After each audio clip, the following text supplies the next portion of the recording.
Hey guys, welcome to another unboxing here on Nerd of the Rings. Today we have another blade from United Cutlery. This is the sword Hadhafang, which is the sword of Arwen in the Lord of the Rings trilogy, and you'll also notice that Elrond uses it in the Hobbit films. Now you may remember from an earlier interview here on the channel with Weta Workshop's Daniel Faulkner that this sword actually has some hidden references to the Silmarillion, but we'll cover that in just a minute. For now, we are going to open this puppy up.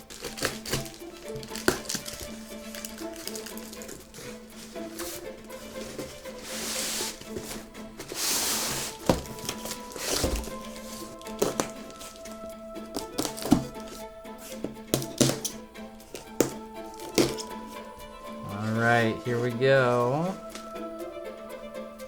Oh, nice. Look at that. See, it's attached to the cardboard here, so we'll cut that off real quick. Alright, let's take this thing out of the plastic here. You can tell already this is a unique blade among the ones that I've opened here on the channel. Everything else has been a straight blade, whereas this is the first one that we get this nice elven curve that is so popular in the films. Oh, nice. Look at that. This one actually feels fairly sharp. Now you'll notice the handle is kind of like this wood with a printed on design, very similar to Sting. If you've seen or if you have Frodo or Bilbo's sword Sting replica, it's kind of the same style there. Of course, this one has the gold on the end there. And the thing I love about this sword is it has not one but two great moments in the films. One, of course, is Arwen standing off against the Nazgul at the ford of Bruinen, and she has that great line with the great punch-in tight on her face where she says, "If you want him, come and claim him." It's a great moment with a great sword. And then what is probably my favorite sword draw moment in all 6 films is Elrond walking into Dol Guldur. Hugo Weaving just looks totally BA when he does it, and it's an absolutely great pose, great sword draw, and he is ready to throw down with the Nazgul. All right, we'll get up close on the writing on this here in a second. For now, let's take a look at the certificate of authenticity. Now, a really cool thing about the name Hadhafang is that it is a sword name that Tolkien himself came up with, though he never actually attributed it to any sword. It was just a cool sword name that he came up with and then didn't end up using. So the makers of the films decided to take that name and attribute it to the sword that Arwen uses in The Lord of the Rings, and then Elrond would use chronologically earlier in the Hobbit films. So here it says, Arwen's sword is called Hadhafang, which means throng cleaver. It once belonged to the elven princess Idril, who wed a mortal man and bore Earendil, the father of Elrond, who in turn was father to Arwen. Before Arwen's birth, Elrond wielded Hadhafang at the end of the Second Age of Middle-earth, during the last alliance of elves and men in the great battle against Sauron. Later, his daughter Arwen used Hadhafang when she aided Frodo in his escape from the Ringwraiths. Inscribed on the blade are runes in the Elvish language of Sindarin that say, Ein estar Hadhafang, I Cathol hen, Thand Arod, Dan I Thang, An I Arwen. This translates to, this blade is called Hadhafang, a noble defense against the enemy throng for a noble lady. It goes on to tell us some details about how this is, obviously, just like all the other swords, replicated based on the work that Weta Workshop did, that United Cutlery has reproduced here. And it says that this beautiful sword with an overall length of 38 1/8 inches features a wood hand grip adorned with an elvish vine design and solid metal pommel. The 30-inch blade is crafted of 1/4-inch thick tempered 420-12 stainless steel and inscribed with runes in the elven language of Sindarin. Each sword is presented with a wood display stand with a silk-screened elven design. And then again, the wizards at Weta, it gives a shout out to them, production designer Warren Mayhew And the movie prop itself was created by production swordsmith Peter Lyon. And the runes, as we read, are in Sindarin, which was translated by Daniel Faulkner. Now, we do have a unique plate for this one. Unlike the others that hang on the wall, this is actually one that's made to sit on something like a tabletop.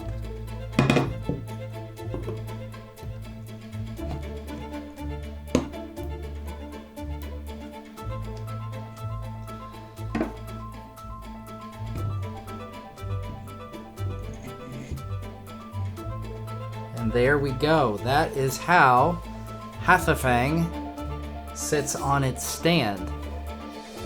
So kind of a cool design, especially if you have the room for it. Especially, it's kind of cool. You could set it on a shelf or a table or something.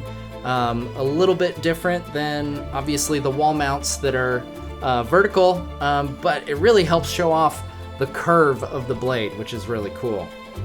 Now, I will note something real quick, that this is written in Tangwar. I know we read off Sindarin. For those of you who are confused maybe a little bit about that, Sindarin is the language, just like Quenya and Sindarin are the two big elven languages that we hear a lot of. Tangwar is the actual writing script that is devised by Feanor back during the time of the Silmarillion. Now, as you all no doubt know by now, I am a huge fan of Elrond. So I am super pumped about this sword. No disrespect to Arwen whatsoever. She has some epic moments with this as well. But Elrond, oh, he's so awesome. I love that character, both book and in the films, but especially the books. Hugo Weaving does a great job though.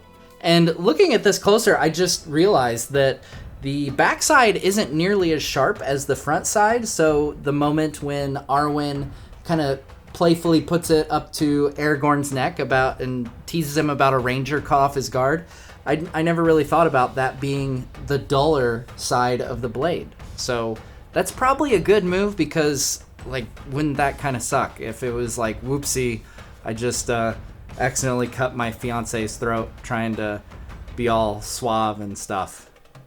I'd put a damper on the dating experience. I don't have the build or the face for an elf. I've long known that. I'm totally a dwarf. Maybe I could pull off a Gondorian or something. But if I were an elf, I would want to be Elrond for sure. The guy is awesome. He's awesome in the books. He's awesome in the films. And in the films especially, he's got some of the coolest armor.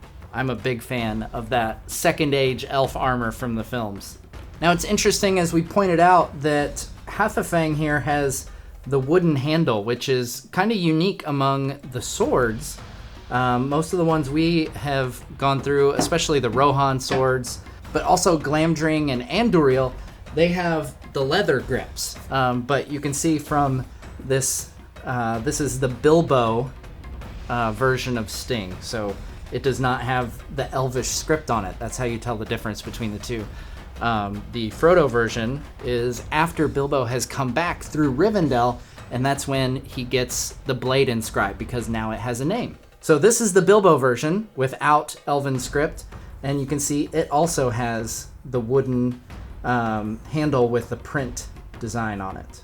Yeah, you can kind of tell why Balin would give him a hard time about it being a letter opener. I mean, pretty big size difference. So one thing that I love is that you can see a lot more detail when you hold these replicas in your hand. So not just the intricate gold design, but on the back side of the blade, there's actually a small part here where it's sharp, which makes me wonder what function that would serve. So maybe some of my blacksmithing or swordsmithing friends in the comments can enlighten us on what some of these features are. See, we have these couple of kind of like stops here that jut out from the blade, one on each side.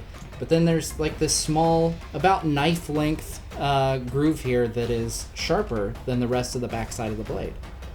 I have to say, I wasn't 100% sure how much I would like the stand, because all of my other weapons are mounted on the wall. So I'm kind of used to that display technique. But there is something really, really cool about this. If you have the space for it, obviously. It could go on like a tabletop. I'll probably put up a floating shelf or something, so it's a bit off the ground and out of reach of children. But I have to say, this display I'm a really big fan of. I don't know if it would be that big of a deal if it was a different kind of blade, but the fact that this blade is so curved and has such a unique style to it, I think this particular display really helps bring that out and allows you to appreciate the blade a bit more than if it was just mounted on a wall. And as we said earlier, I talked with Daniel Faulkner about this blade in particular, and the translations that they use to reference things like Idril, the daughter of the king of Gondolin. And it's just one of those cool backstory elements that, you know, they can't come out and say it in the films, but the fact that they thought so much into every bit of those films, so much so to give backstories to the swords that are not even named within the films themselves, but they went ahead, not only gave the sword a name, but gave it a history, and one that makes sense within Tolkien's stories, that this would pass from Idril to Earendil to Elrond to Arwen. It's just another in a multitude of examples of why those films are so awesome, because there's just so much care that goes into them and so much attention to detail that, you know, you would only ever be able to appreciate it if you dive really, really deep, as I clearly have. So I, for one, appreciate it endlessly. Those wizards at Weta, all the incredible work that they did on those films that dove me further into this love of Tolkien's world. Well, there you go, my friends. It is Hadhafang, the sword of Arwen and Elrond. And thank you so much, as always, to United Cutlery, who sent me this so I could give you guys an up-close look and do this unboxing today. Be sure to go to the link in the description so you can check out this sword and their multitude of weapons, swords, helms, staffs, all kinds of things, all your favorite things from the Lord of the Rings and the Hobbit films, and much more. So check them out at budk.com. Again, the link is in the description. Well, that's going to do it for today, folks. Once again, it is Hadhafang, one of the sleekest, one of the most unique swords in all of the Lord of the Rings and the Hobbit trilogies. I absolutely love this. I love that I can now say that I have the sword of Elrond and Arwen. Some of the coolest moments from both trilogies represented with this blade, and I am pumped to add it to my collection here in the Nerd Cave. So again, be sure to check out United Cutlery, and we'll see you next time on Nerd of the Rings. The curved blade, does it look cooler as I point it toward the camera? Is it weird that I looked at this curved hilt and thought of Count Dooku a little bit?